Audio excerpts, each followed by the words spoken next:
Hello and welcome to another Starcraft 2 video with oGsMC's. Today we're looking at a specific build that I've seen oGsMC using in the GSL lately. And this is going to be a 1-gate fast expand against Terran with the aim to be safe against 2 racks. And of course, the 1-gate FE allows us to be at least a little bit safer against the 1-1-1 all-in, as we've seen in some of my previous videos. You kind of need to do that to succeed. And if you don't properly, if you see like him getting gas, but you don't know exactly what he's doing, and he could do the 1-1-1, you still have to fast expand. I mean, there's not really much else you can do if you can't get that information. So if he decides to make it look like he's doing an all-in, but he's actually 2-raxing, a lot of builds will just die if you fast expand, but with this build, hopefully we're not going to die. And we'll be about even if he is 2-raxing, but that's just fine. We don't need to get ahead. We just need to not die from one of these 2 builds. That's pretty much it. Of course, if you know now, yeah, I should mention that this is my practice partner Silver, who was featured in a previous video, and I told him to 2-rax me so that I could test this build out. And we're testing various maps for this. Shakura seems like a pretty good map for it. I would not do this build in a map with shorter rush distances like Zelnaga Caverns, for example. And I'm going to try and get some harassment done, delaying the barracks just a little bit. Now, the build on my side is totally standard so far. A little missed rally point there, but I'm just going to get the Cyber Core down. You start this Zealot first. And still doing some harassment. I want to kill the SCV, but he won't let me.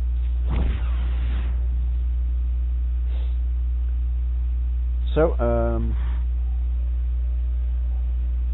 notice I'm not taking the second gas. Like most fast expand builds, this is a 1 gas. So pretty easy to scout for Terran, but we don't really care about that. There isn't really anything we can do to punish it.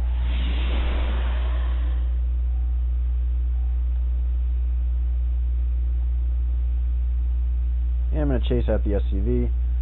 Silver is getting the reactor on his first barracks, getting his second barracks down. Very standard stuff for a 2-rack build.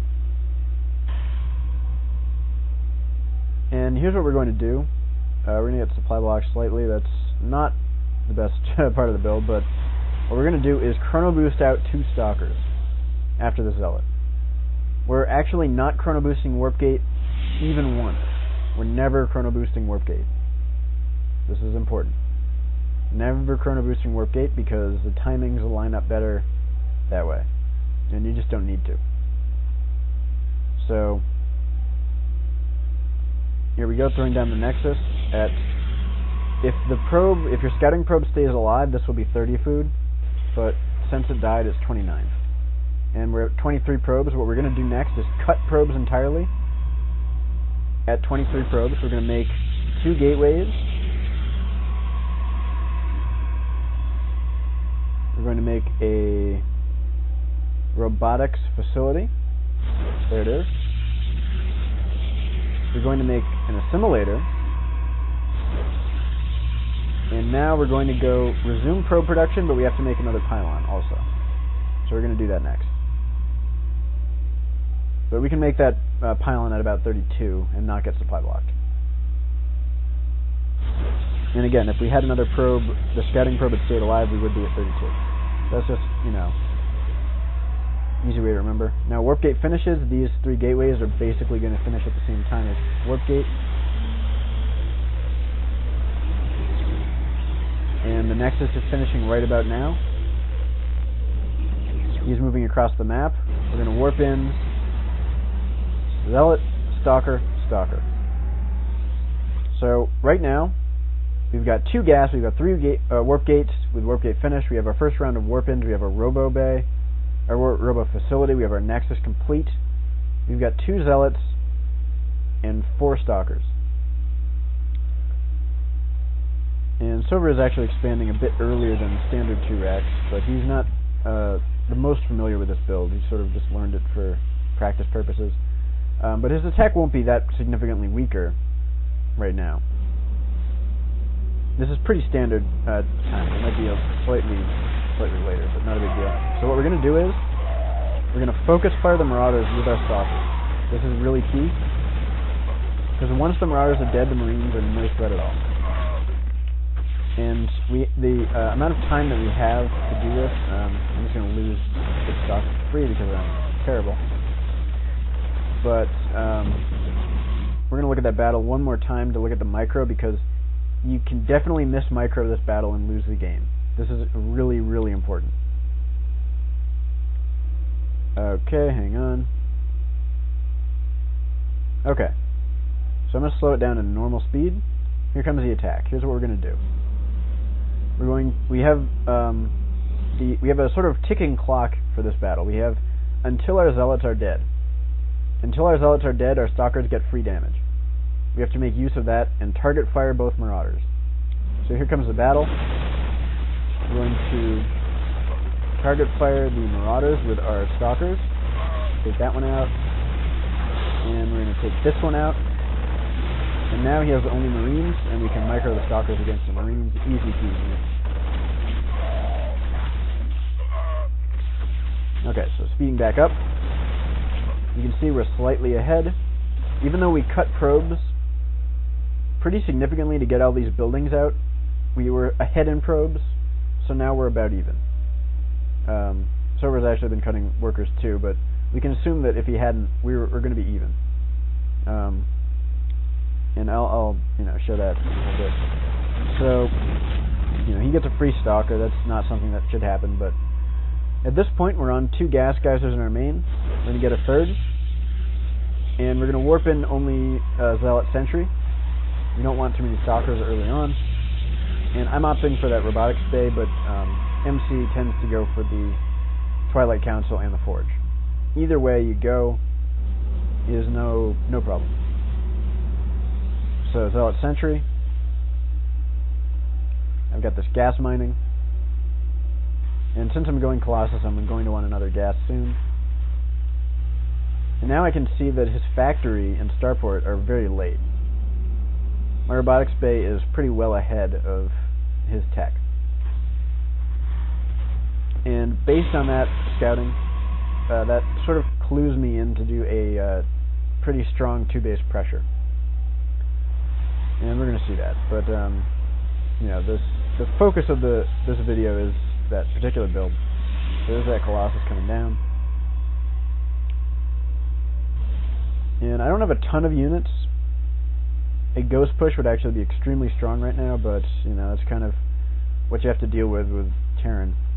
Even this push looks pretty strong. Doesn't have stim just yet,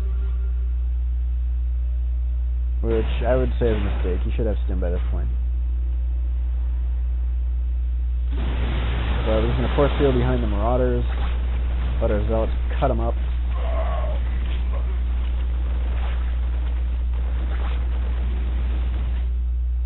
And not too difficult. We needed these sentries, though, as you can see.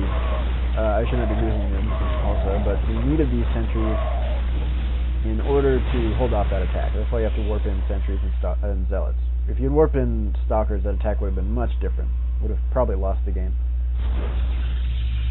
So, second Colossus on the way, get my double forge, which is very standard. I'm just going to sort of sacrifice a few Marines.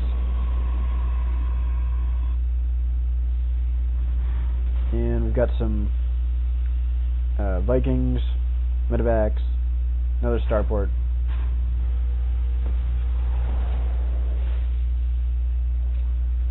Look at the worker count, we're still very slightly ahead, but with mules we're actually about even.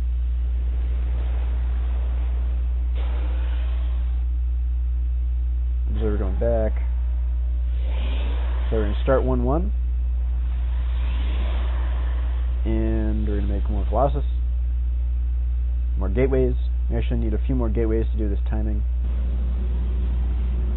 And now we're just going to speed it up because this part of the game is a bit boring. Not much happening.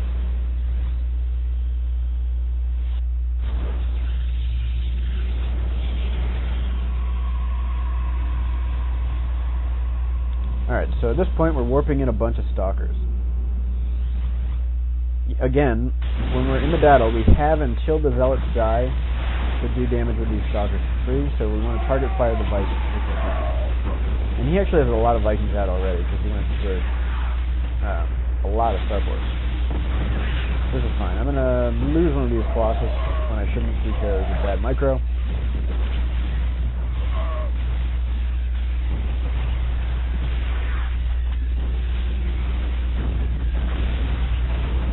And I'm going to keep warping in Stalkers because he's reinforcing with Vikings, and you need to be able to deal with that. Another Colossus out.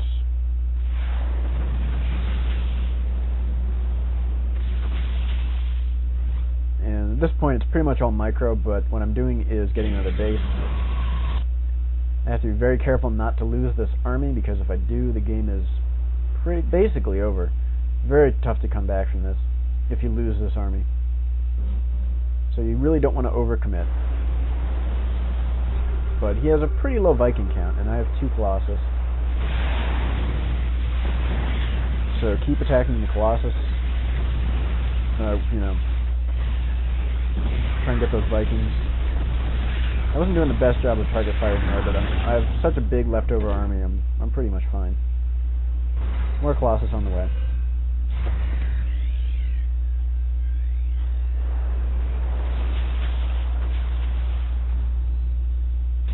And 1-1 is finished. I'm getting my Twilight Council, so I can start 2-2 and blink. Colossus are still coming. Got my 3rd base. This is more of like a contained /pressure, because if he doesn't devote all of his resources to holding this off, he could die. And he can't really move out at this point. It's very difficult. So now he will pretty much kill the Colossus, almost, not quite. But he just doesn't have any units left, so. And there's he's trying to expand. He can't really. So there's the game. I saw his tech was late, so I just hit a really good timing. So next, what we're going to do is I'm going to go into a custom game and just show you the build and walk you through it. Okay, so here we are in Antigua Shipyard. This is another map I believe that this build is pretty much viable on. There's a pretty large map. There's a ramp at the natural, which helps with defense a little bit. Again, I don't want to say all maps you can do this build on. I don't think it's true.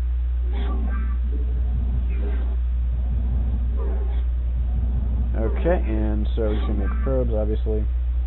I'm pretty used to having the status bars on, but we're going to deal with that, because it's, I guess, easier to look at for you.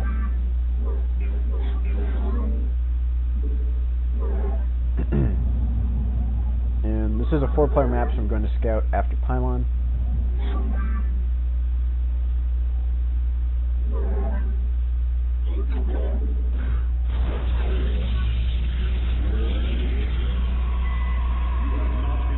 That's my phone. I'm just going to ignore that. Making more probies.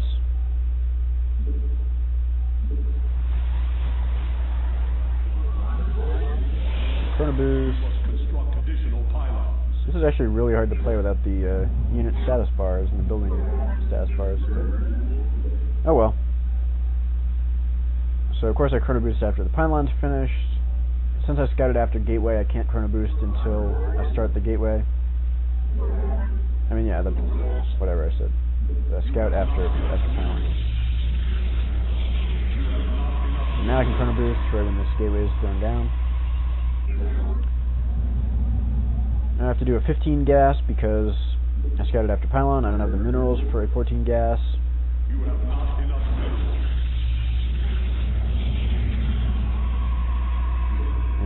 pylon will go down at 16 supply.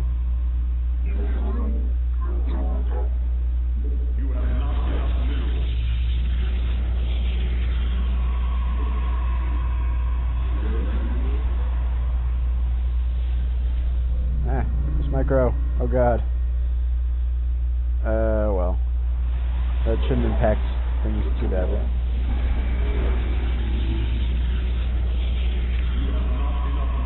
Okay, next, it's about 18 supply. We're going to want a zealot. You have not enough minerals. You have not enough minerals. Your probes are under attack. Now it's a medium computer, easy or whatever, so it's not really that important. What they're doing doesn't matter.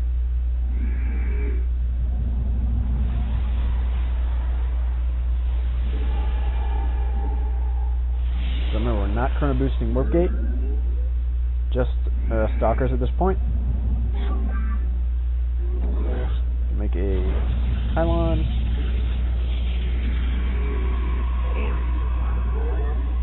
Now, this is an important point to make.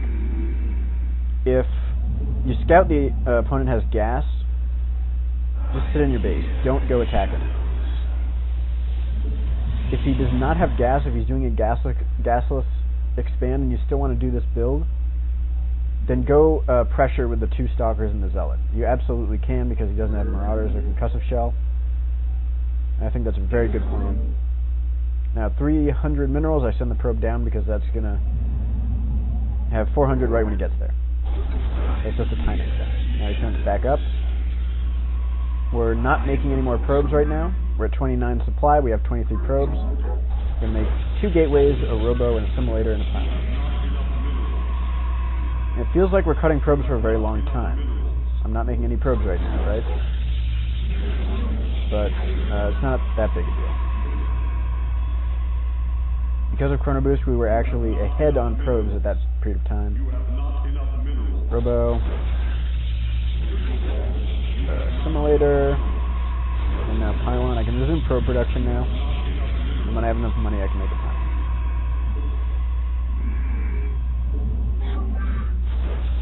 There we go.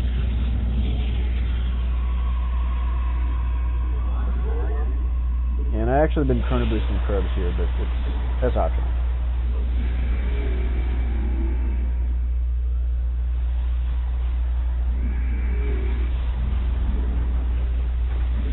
Okay, warp gate finishes at about 6:30.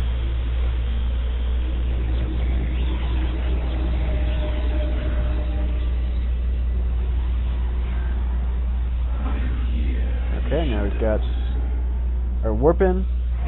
We can move down the ramp, transfer some probes, and we can start an observer.